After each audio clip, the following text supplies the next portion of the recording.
So ayan mga ka-farmers, so tapos na tayong magpakain sa ating mga manok, mga pato at baboy. So andito naman tayo ngayon sa ating rabitan.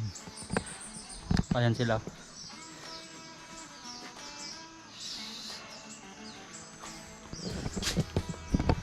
So itong dito is napakastahan na natin to siya.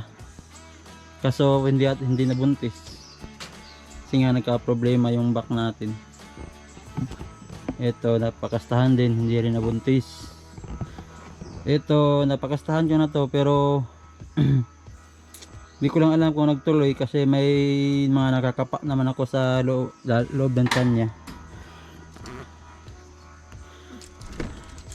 Meron naman tayo mga nakakapa na mga maliliit.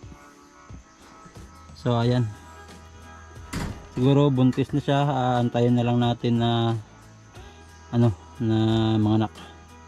Bale mag-due na siya ngayong mga 5 days na lang. 5 days magkaanak na yan. So ito yung back natin na ating hiniram kay Sir Benitez. Shout out nga pala sa iyo sir, salamat po sa pagpapahiram ng back mo. So ito is pure Californian din siya. Ayan.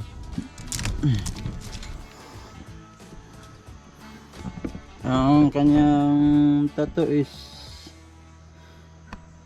LC270.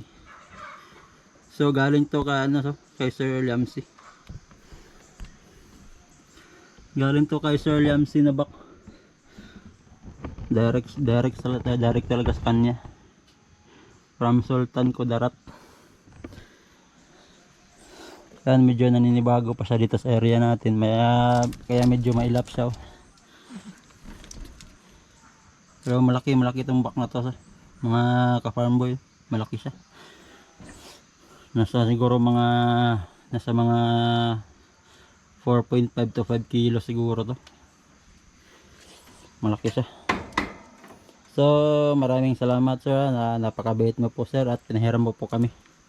Pinahiram ako ng back mo. So sa ngayon is yan man ang gagamitin natin na back dito sa ating farm. Kasi nga nagka-problema yung back natin. Hindi siya gumagana. So itong isa to is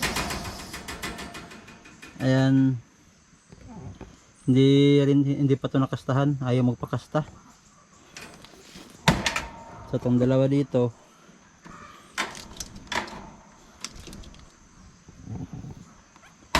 nakastahan na rin to, hindi rin nabuntis. Ito din.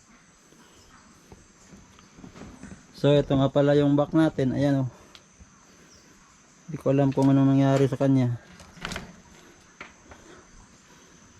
Parang siya,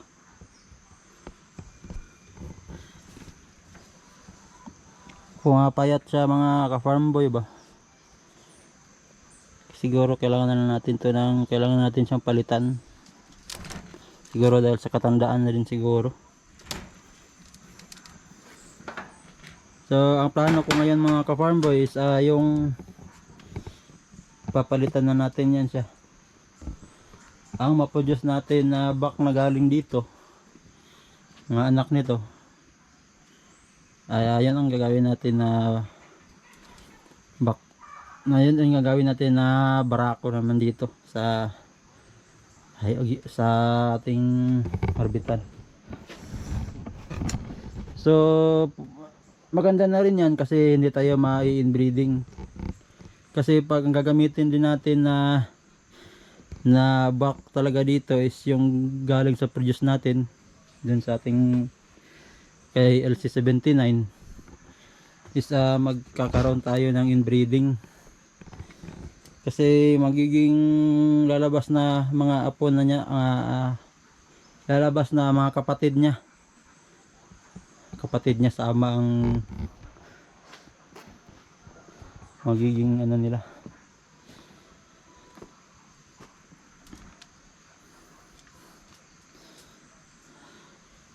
So ngayon is papakainin muna natin to sila.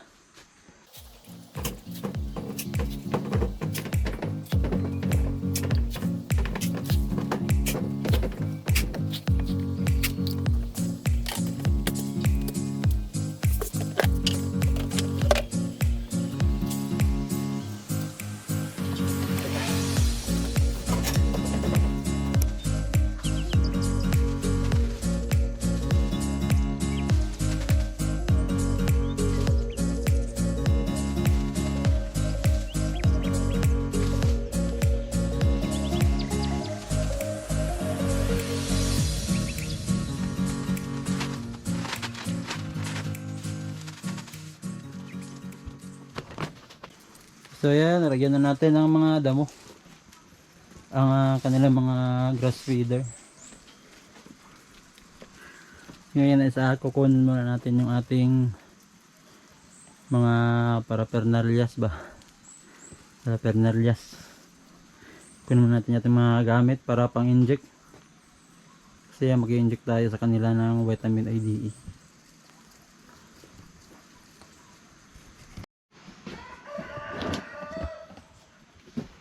So ito yung isang rabbit natin mga ka-farm boy na injectan natin ng B-complex. Ito si GH06.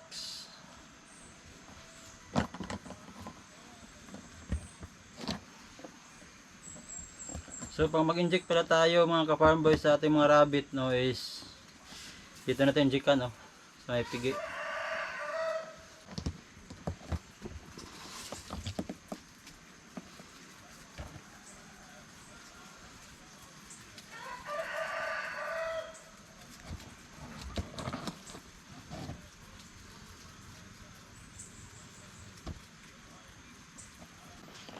So ito na yung back na hiram natin kay Sir Benitez, no. Ayan mga ka-farm boy, ang laki niya, oh. So injectan natin ito siya ng vitamin B complex at vitamin ADE para gumana siyang kumasta mga ka-farm boy.